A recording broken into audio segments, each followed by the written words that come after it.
all these people with degrees, we feel desperate. We want to feel fulfilled. We want to feel like we're needed.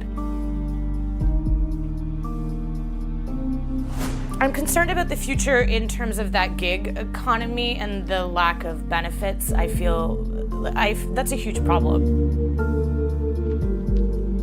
Every job should allow people to build a life instead of scrambling from one form of employment to another.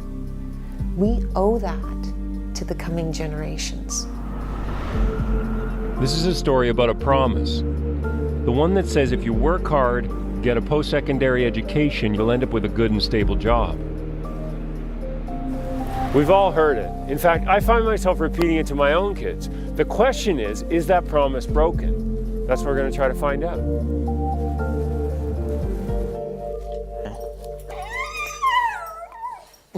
Yeah, go on. That's 21-year-old Christian McCrave. Now, he wishes he didn't have time to walk the dog these days. After all, he feels like he did his part. Good grades in high school, 4 years of university, and a degree in mechanical engineering he chose in part because he thought it would land him a job.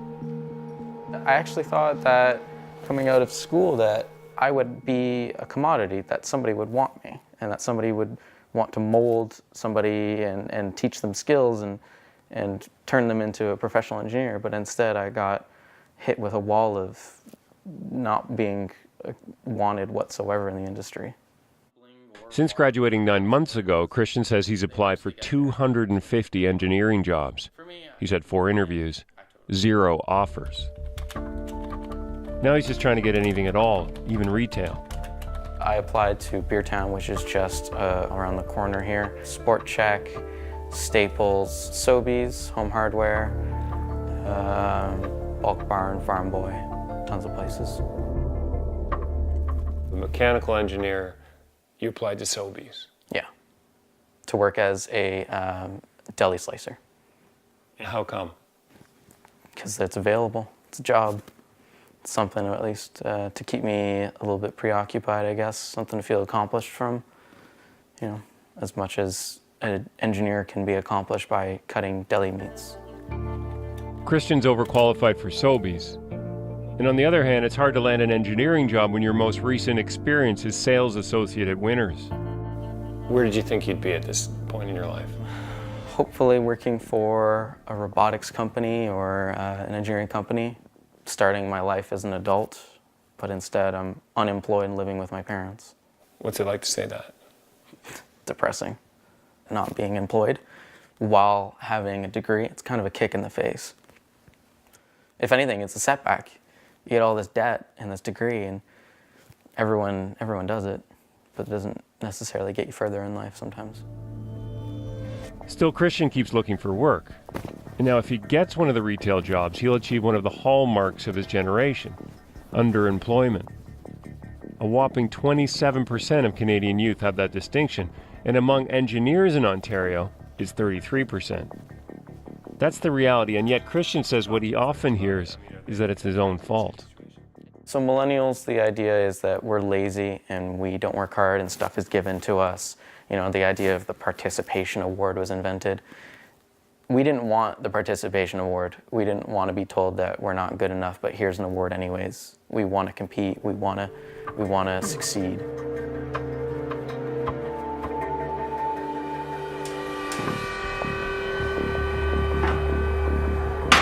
Now, if we fast forward a few years in the life cycle of today's job market, we come to Claire Parker. At 26, Claire's already been working for a few years. She has a political science degree and a college diploma in public relations. I live in an apartment, I have 3 roommates, and I don't have benefits. And if I were the exception, I would feel upset about that because I would feel like that's something that I had done wrong. But I'm not the exception, I'm the norm. Claire's reality is that her main job isn't enough to make ends meet, so she also works at a yoga studio and house sits. I joke with my friends all the time about the millennial side hustle. Like, we all have different side hustles that we do to get money on the side in different areas. And that gig life that people are living now. So many people who would have worked in-house for a company before are freelancing now. Side hustles, no security, These aren't really part of the promise that's drilled into young people. The promise that a university degree is a ticket to a stable job and a good life. If you get a toothache now and you're 24 years old, you freak out. You lose, because that's going to be like a couple grand. You go into the dentist for the first time, you have to do the initial visit. Like, it's really expensive, and that stuff racks up really, really quickly. I think that you're going to see a lot of people who feel disenfranchised by the workforce and uncared for by the workforce.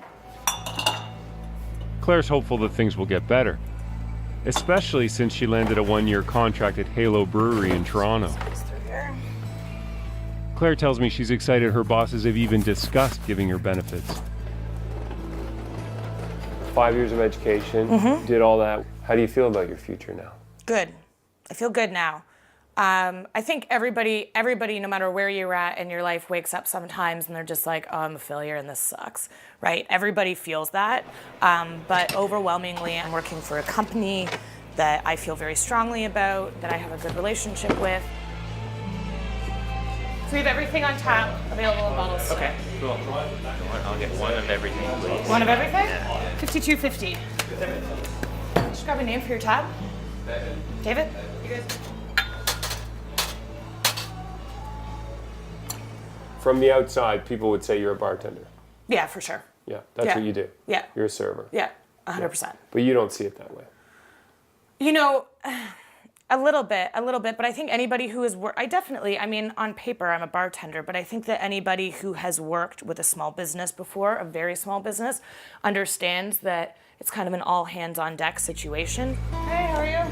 Good, how are you? I'm good. You have a lot of opportunities to learn a lot of different things. I am a bartender. I wouldn't consider that to be a bad thing, though. Yeah, palates change. Yeah. Do you consider yourself underemployed? No, I'm not underemployed. And I kind of get offended when people say that I am underemployed, because it implies that they know more about my situation than I know about my situation. It implies that just the title means more than what's actually going on in the workplace, and it's a huge assumption. Hey. Claire probably could have got her job without 5 years of post-secondary education, but she says it's her education that'll allow her to grow with the brewery. Claire's banking on potential, her own and the company's. This is what passes for job security in Claire's life.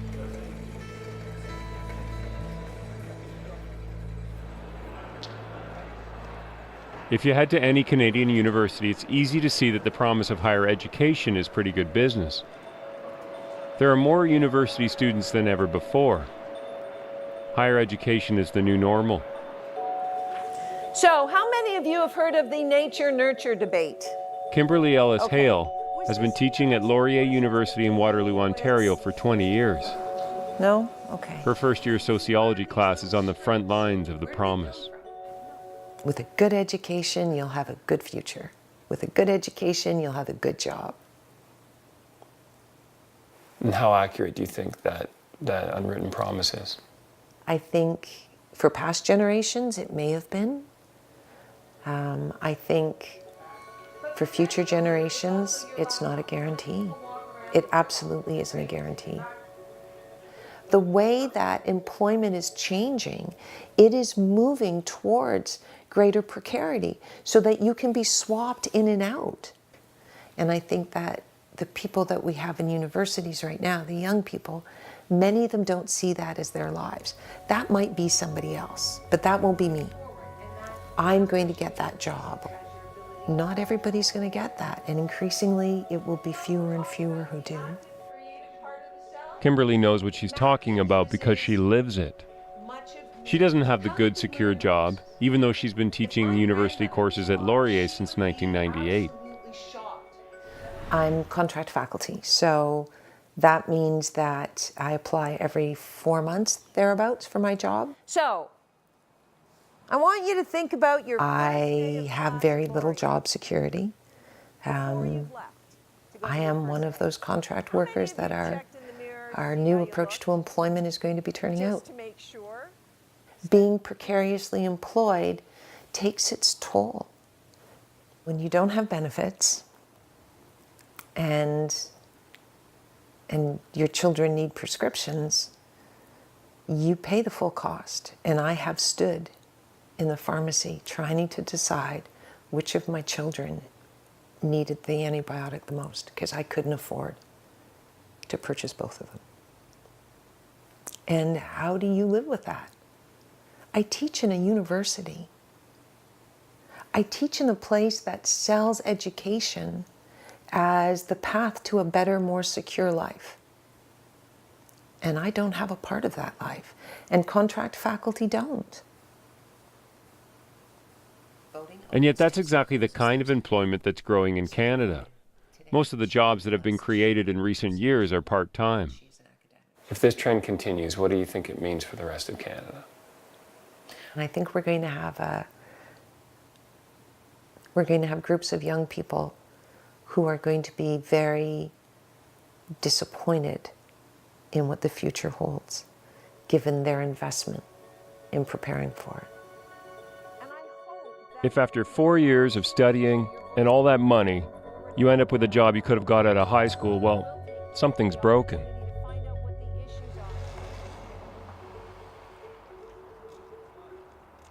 So what to do? Well, at the University of Regina, they're trying to do something that kind of sounds crazy. The impact of some of those skills that we have, we want to be able to articulate those experiences as well. They made the promise into a guarantee. If a student doesn't get a full-time job in their field within 6 months of graduation, they can come back for a free year. Meet 21-year-old Jenna DeBoth. My name is Jenna. I am a fourth-year education student, so I'm in my last semester. How are you feeling about graduating? I'm so excited. I can't wait to actually get out there and have a job. It's really all I've been thinking about this semester is having a job. So You always wanted to be a teacher. since I was in grade 2, I was always the person who would stand up in front of my classmates and my friends and pretend, with the meter stick pointing at the board and, oh man. But Jenna's dream of becoming a teacher almost fell apart. She's from a small town, and when she arrived in Regina, she was overwhelmed. I was terrified. I was absolutely terrified to be on campus because for me, even though Regina is a small city, for me it was huge. And for my first semester, I kind of just hid out. And then my kind of people I lived with were like, you should, get out there and talk to people. It was the University of Regina's Guarantee program that helped Jenna break out of her shell. They got her to network, to volunteer. They supported her. The program also taught Jenna the skills you need to get a job. I think before we get started, I want to learn a little bit from each of you.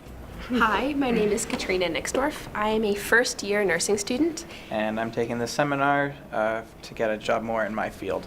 And not just technical. 120 students have gone through the UR Guarantee program since it started back in 2009.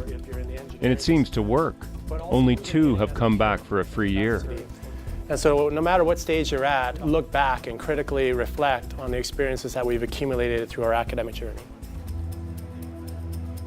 So while a job has always been the unwritten promise of university, it was up to the students to actually find it. Good. What the Regina model does is shift some of the responsibility onto the school. Still, Jenna knows that doesn't make it easy. Are you nervous about getting out there in the world of work? Yes. 100% I'm nervous about it. What if you don't find a job? Well, I'm going to keep trying. This is something that I'm passionate about. I always want to work with kids. And whether that looks like being a classroom teacher, being an assistant in a classroom, being a librarian, whatever it is, I know I want to work with kids. And I've made sure that I have skills that will help me no matter where I go. And the number one thing that they were looking for was the technical and analytical skills for professions. But the second thing was soft. It's no secret that every generation has its challenges getting into the workforce. But right now, there's as much uncertainty as ever. And here's the thing. If today's youth don't make it and their hope runs out, those are high stakes facing the next Canada.